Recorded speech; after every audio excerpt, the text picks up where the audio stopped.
Hi, my name is Monica Redding and I am the head of Access Services in the library.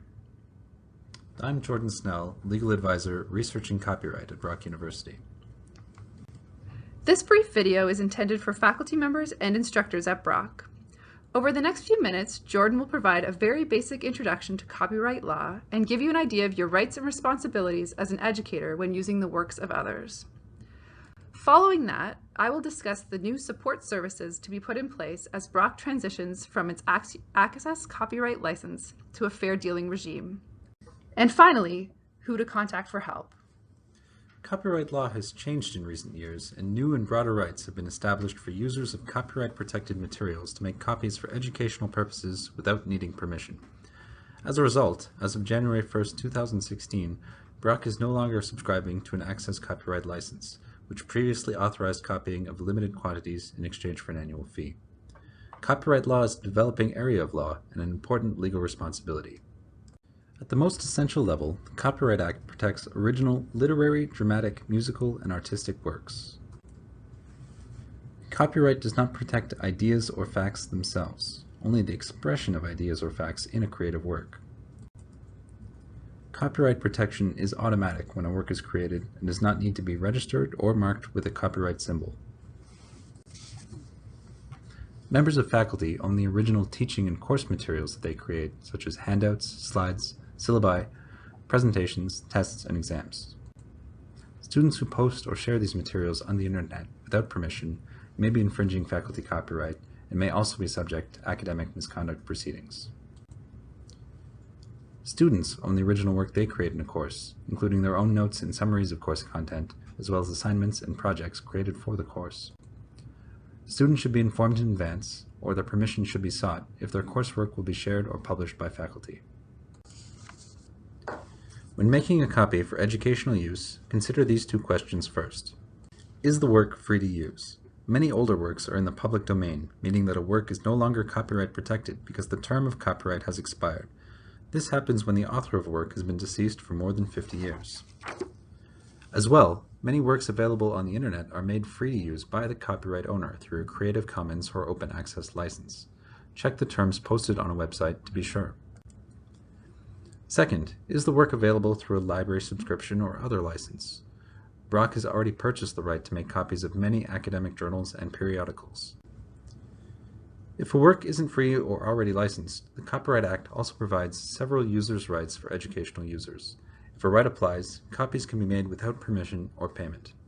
It is important to note that each of these rights is subject to certain specific conditions, so check that you know these conditions before making use of a user's right.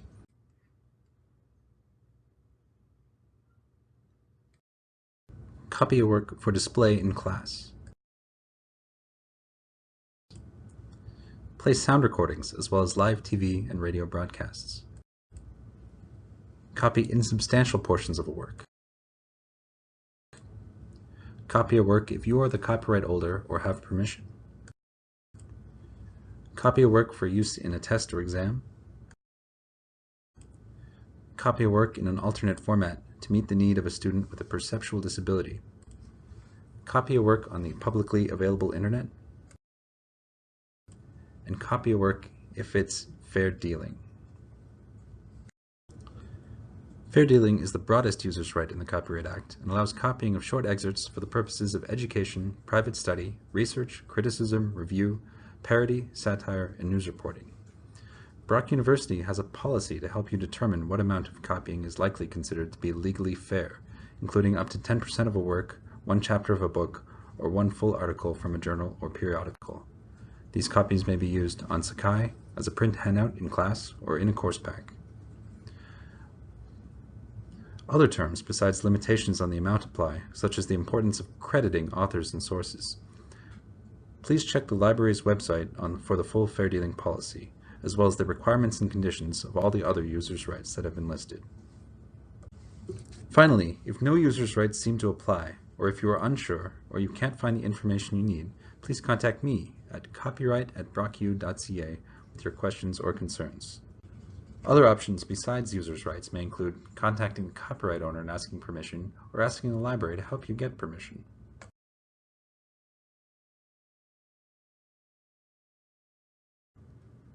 You may be wondering, what are the implications of opting out for your teaching? In most cases, there will not be an impact on course readings, except when instructors want to make reproductions of more than 10% of a work, or when using items with very restrictive licenses. In order to support you, the library is putting in place a number of services. A new platform designed to provide access to course readings, called ARIES. We will continue our syllabus service, where library staff review your reading list to ensure they are copyright compliant and create links. A scanning service, now free of charge when you use ARIES, in which we will create high quality and accessible scans. And finally, a new permission service for cases when the desired copying falls outside exceptions in the Copyright Act and for resources that we don't subscribe to. What does a permission service mean? I'll explain by way of example. Let's say last year in your course you had students read 2 chapters from a book. You scanned the chapters and uploaded the PDF to Sakai. Next term, 2 chapters may be more than is permissible.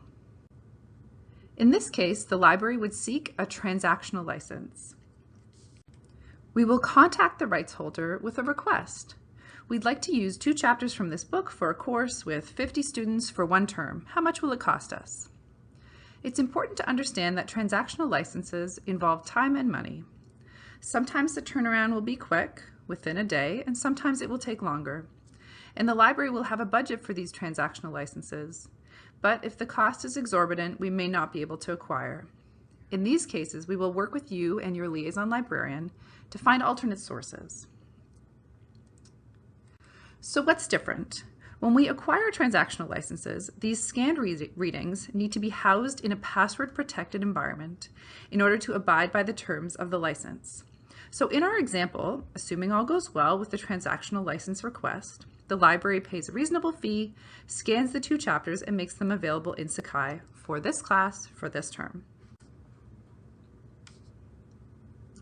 And this is why we have a new tool, ARIES. This software will plug into Sakai and enable access to these readings. When we are fully scaled up, ARIES will be our new platform for both physical and electronic reserves. This software permits us to securely host documents and, if under a transactional license, they would expire at the appropriate time, when the term ends. I'd like to give you a bit of a peek into what ARIES looks like. So currently you can see that we've got the Sakai frame here across the top, and ARIES is the bit in the middle. You can see for this course we have a number of items listed that the instructor provided, and we've actually got these great tags that an instructor can choose to do if they want to single out certain readings. A student could click on the week 2 readings and just the week 2 readings, which is especially useful if you have a very long list of readings. On this screen, you can see another great aspect of ARIES in that it enables the instructors to do it themselves. So you'll be able to add books, ebooks, articles, upload your own files. So clicking on any number of these icons here would provide you with a form where you can fill in the information, and then library staff at our end would make sure it's fully available and make it available online.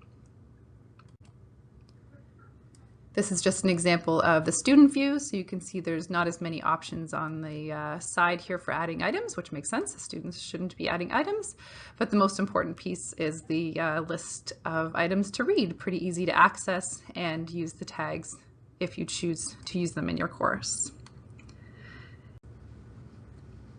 Your key takeaways for today. In phase 1, this winter and spring, we're piloting ARIES as a Sakai plugin on a case-by-case basis. We hope to be fully implemented in fall of 2016. Please do reach out to us if you're interested. If you know you're using course readings that might be more than a short excerpt, please get in touch as soon as possible. But most importantly, the library and Jordan are here to help.